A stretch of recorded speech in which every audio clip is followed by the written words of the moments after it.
is recognized. Thank you, Madam Chair. I yield myself as such time as I may consume. Without objection. Thank you, Madam Chairman. The legislation we have considered today is flawed on many levels. It is flawed on the process, it is flawed on the policy, and it is flawed in claiming that it protects state water rights. 3189 does not solve the problem. It creates more problems because it's so broadly written and has no chance of being enacted into law. Our majority introduced the Water Rights Protection Act as a way to protect private property rights.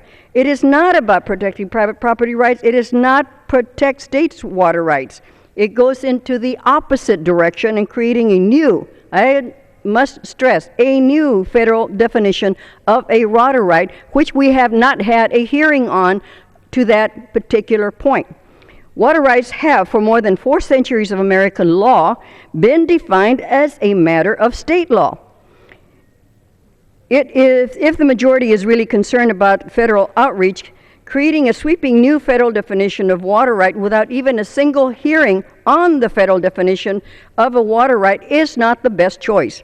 Yet, 3189 only had a hearing. It was held during government shutdown, during the sequestration. As a result, agencies affected and or impacted were not able to provide expert analysis. They were not able to be at the hearing to talk to the bill's impacts. The bill's incomplete legislative record was worsened by the committee markup, where a clumsily drafted savings clause was added.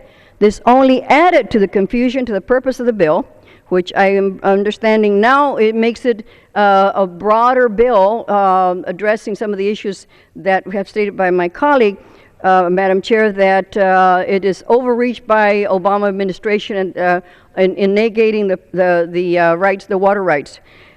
It does negate the purpose of the legislation. Today, the manager's amendment has, with 4 additional savings clause, continued to show the magnitude of the unintended consequences, and they're very negative, 3189 would have on various activities that require a federal permit. There is some agreement on this bill. We both agree on the starting point of the legislation involving the conflict, which was the focus of the hearing, between the Forest Service and the ski resorts. Unfortunately, the Forest Service issued a declaration, a release that mandated certain things that are objectionable to my colleagues, and they're now having set out a new policy directive that is under consideration by OMB. We have not waited for the results of OMB. We can't tell until after the comment period is given to the general public, and then it can be published. There are currently 121 ski resorts located in 13 states operating on federal Forest Service land. I repeat, federal forest land. That's public land that belongs to the general public. It doesn't belong to the ski resorts. It doesn't belong to this body. It belongs to the people. Through long-term special use permits, these resort companies operating on public, which I say taxpayer land, belonging to the American people for private profit. In many cases, these companies purchase water rights in order to operate the resort. The Forest Service is struggling currently with what happens if a permittee sells their water rights. How could the agency find a new operator if there is no water to go with that land and it is not available? There's no water for the land. The Forest Service issued a directive in 2011 requiring that, as a condition of the special use permit, the applicant must place their water rights in the name of the United States. Well, who is the United States if it isn't the American taxpayer? To be clear, this was not, I repeat, this was not because President Obama is mad with power and wants to own water rights, as some have alluded to. Rather, it was so the Forest Service could include those water rights as part of the package when seeking a new operator and issuing a new contract for an existing ski area on public, again, taxpayer land. The court invalidated that directive on procedural grounds, and the Forest Service is currently working on a new directive, and one they have stated in a letter to this committee, one they have said will not involve permit applicants transferring the water rights to the federal government. It would be appropriate to consider legislation that clarifies really pinpoints and clarifies that ski area permits may not be conditioned on the transfer of water rights to the government. New legislation devising a real solution to this problem would not only be welcome, it would be a necessity. This is why we support the Polis Amendment, which addresses the narrow conflict. I repeat, just between the ski resorts and the Forest Service is the real conflict. This bill would prevent the entire Department of Agriculture and the entire Department of Interior from conditioning any use of public property on the impairment of any water right. This bill goes well beyond ski resorts and well beyond the Forest Service to fundamentally alter public/taxpayer land management, including management of all units of the national park system.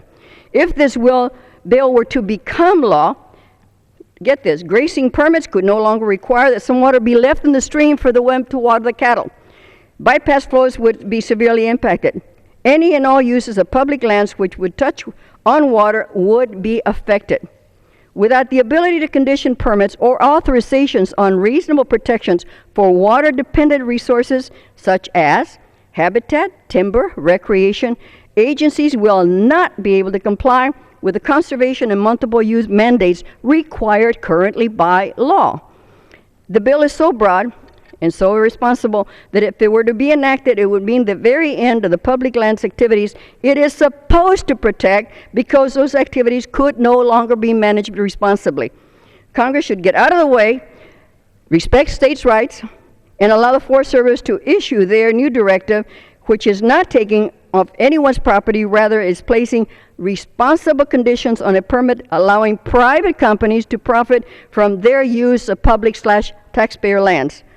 Finally, Mr. Chairman and members, it is unfortunate that we are dedicating this time and energy to this aspect of water management when our constituency and our communities are facing so many more important water challenges. Most of the U.S., especially the western U.S., is suffering from drought impacts. 53% is facing moderate to exceptional drought. The entire my state of California is in drought, and we are certainly have more fish to fry than talking about a bill that is limited to ski resorts and the Forest Service. I do urge my colleagues to worry less about these resorts and more about the drought that is ravaging our West, the wildfires that are threatening our life and property, climate change, which, if we continue to fail to act or accept, makes no skiing a thing of the past. Some would say that this goes far beyond ski resort issue and affects nationwide entities. I say let's deal with the ski issue, the Forest Service separately, and support the Polis Amendment. May I add for the record, Madam Chair, that I have a letter dated February 11th from the National Ski Area Research. In the very first sentence, they are including, I'm writing on behalf of the ski industry to express the reason why ski areas strongly support the passage of the Bipartisan Water Rights Protection Act 3189, Senate 1630, and to advocate changes to the bill to narrow its scope. Request is covered by general leave. Thank you, Madam Chair. I would like to make sure that goes into the record. I oppose this legislation, urge my colleagues they vote against this bill and support our Polis Amendment that will be coming out. I reserve the balance of my time.